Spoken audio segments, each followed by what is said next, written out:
Welcome to Moral Money. In Episode 4, we exposed the architecture, the layered structure of control embedded in finance, law, infrastructure, and digital systems.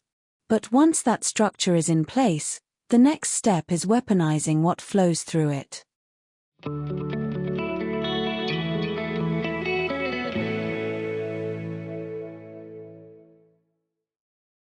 Episode 5: Scarcity as a Strategy. Scarcity is not always real. In fact, the most powerful scarcity is manufactured. Not because the world lacks resources, but because control requires limits. When people are forced to compete for artificial scarcity, they become easier to manage, easier to divide, and more likely to comply. Scarcity justifies control. It explains inequality. It rationalizes debt.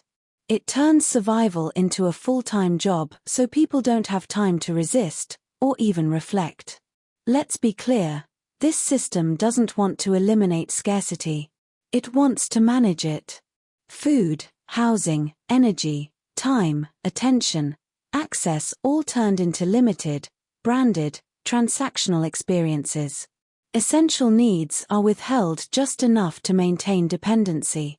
Subsidies replace autonomy. Credit replaces ownership. The result? A population that rents everything and owns nothing and calls it convenience. Energy markets are manipulated. Supply chains are disrupted unexpectedly. Commodities are hoarded, futures are gamed, interest rates are weaponized.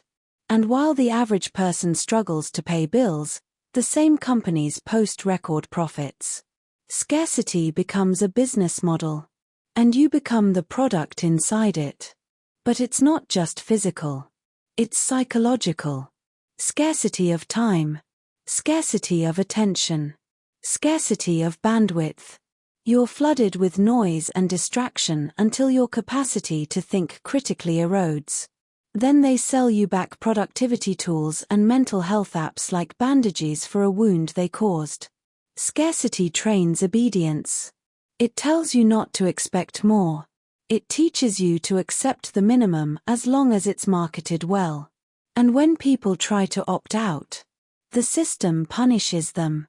Try to grow your own food, you hit zoning laws. Try to trade outside fiat, you hit regulation. Try to build parallel systems, you get flagged, banned, taxed, or blacklisted.